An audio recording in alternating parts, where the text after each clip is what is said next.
দেশৰ 9খন ৰাজ্য আৰু 3খন ইউনিয়ন টেৰিটৰীত বৰ্তমান চলি আছে SIR। কিন্তু SIR আৰু SRৰ মাজত ডিফাৰেন্স কি?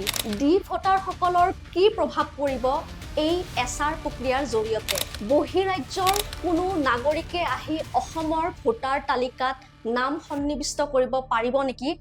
জানো আহক আমাৰ এই ভিডিঅ'টিৰ জৰিয়তে। বহু ৰাজনৈতিক অভিযোগ প্ৰতি অভিযোগৰ মাজেৰে বৰ্তমান অসমত চলাই থকা হৈছে SR প্ৰক্ৰিয়া। কিন্তু সুপ্ৰিম কোৰ্টতো আবেদন দাখিল কৰা হৈছে যে অসমত SIR হ'ব লাগে, SR প্ৰক্ৰিয়া হ'ব নালাগে। কিন্তু বিৰোধীৰ বহুত বিতৰ্ক হোৱাৰ পিছতো সুপ্ৰিম কোৰ্টত আবেদন দাখিল কৰাৰ পিছতো এই SR প্ৰক্ৰিয়া অৰ্থাৎ স্পেচিয়েল ৰিভিজন প্ৰক্ৰিয়া বৰ্তমানেও সুচাৰুৰূপে অসমত চলাই থকা হৈছে।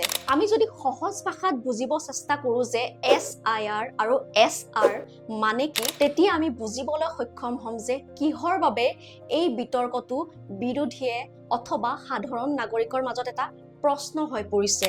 কাৰণ SIR প্ৰক্ৰিয়াত legal documents, proper documents submit কৰিবলগীয়া হয়। কিন্তু SRত তেনেকুৱা বিশেষ ডকুমেণ্টছ ছাবমিট নকৰিলেও হয়। SIR প্ৰক্ৰিয়াত বুথ লেভেল অফিচাৰ অৰ্থাৎ BLO ঘৰে ঘৰে গৈ নতুন এখন ফৰ্ম ফিল আপ কৰিব লাগে। তাত প্ৰপাৰ ডকুমেণ্টছ যেনে আধাৰ কাৰ্ড ইত্যাদি জমা কৰিব লাগে।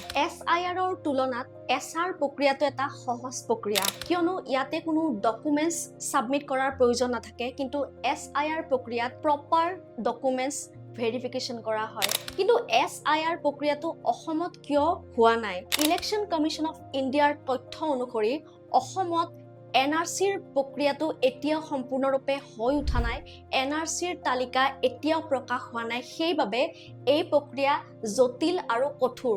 কিন্তু এই SR প্ৰক্ৰিয়াই অৰ্থাৎ স্পেচিয়েল ৰিভিজন প্ৰক্ৰিয়াই ডি ভোটাৰসকলৰ ক্ষেত্ৰত একো প্ৰভাৱ নেপেলায়। কিয়নো ডি ভোটাৰ অৰ্থাৎ ডাউটফুল ভোটাৰ অথবা সন্দেহজনক নাগৰিকৰ ক্ষেত্ৰত কোনো প্ৰভাৱ পেলাব নোৱাৰে। কাৰণ ডি ভোটাৰসকলে বিদেশী ন্যায়াধিকৰণ বা বিশেষ আদালতৰ পৰা আদেশ লাভ কৰাৰ পিছতহে তেওঁলোকৰ নাম সেই লিষ্টখনৰ পৰা আঁতৰাব পাৰিব।